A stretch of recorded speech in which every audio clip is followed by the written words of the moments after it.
James, before we get to this historic handshake, which is set to take place on Tuesday, there are a string of other meetings and reunions that are in the diary. Talk us through what's happening on this resort island this Monday.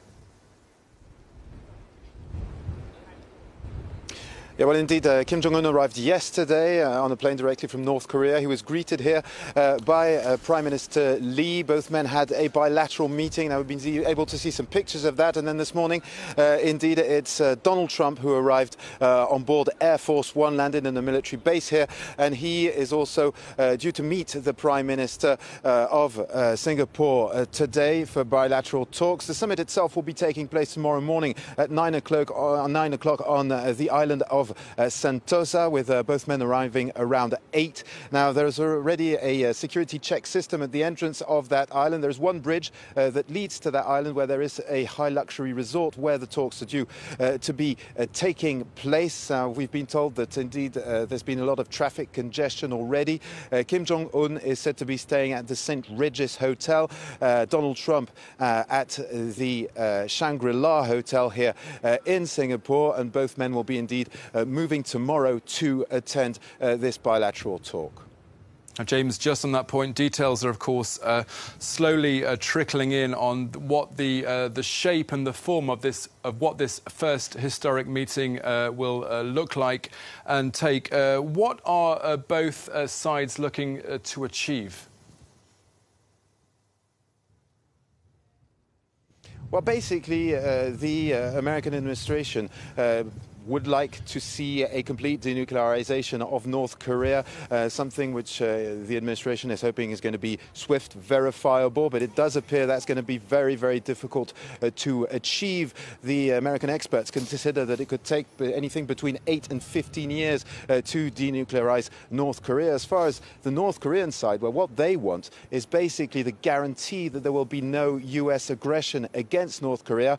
They see it, of course, as the denuclearization of the whole Korean peninsula. So that means their own program, but also it means the US nuclear umbrella over South Korea, as well of course, a reduction of the amount of American troops. Of course, one of the objectives on the sidelines is to move towards peace on the Korean peninsula. As you know, there is a demilitarized zone between both countries. They actually never signed a peace accord. It's only a ceasefire. It's actually South Korea that refused to sign a peace treaty back in 1953. So maybe there will be steps in that direction. And some experts even believe that there is a possibility that maybe Moon Jae-in would, the South Korean Prime Minister, could eventually arrive at some stage and something could be signed here. Of course, that would be very, very historic indeed. But of course, as far as denuclearization is concerned, the two positions are rather different between the US and North Korea.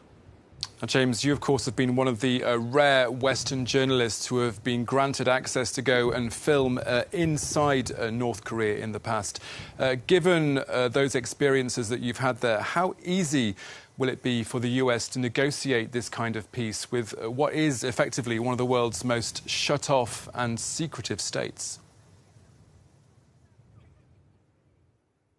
Yeah, absolutely. For Western intelligence, North Korea is very much considered as a black hole as far as information is concerned. It's important to note that 80% of the country is actually made of mountains, and it is believed that there are some subterranean plants and facilities that are under those mountains, and nobody really knows exactly what's there, apart from the North Koreans themselves, of course. Now, when I went there back in 2013, I did attend one of these great military parades where Kim Jong-un was showing off, of course, his military hardware on the main square in Pyongyang. And it's important to understand that the nuclear program for North Korea is something that's been going on throughout the Kim dynasty. It's 3 generations of Kim leaders who've been working to get to this specific stage. It's important to note that none of them ever actually threatened to use their nuclear arsenal to attack anybody. They've always seen it as a deterrent for a foreign attack on their own own soil and a guarantee for the regime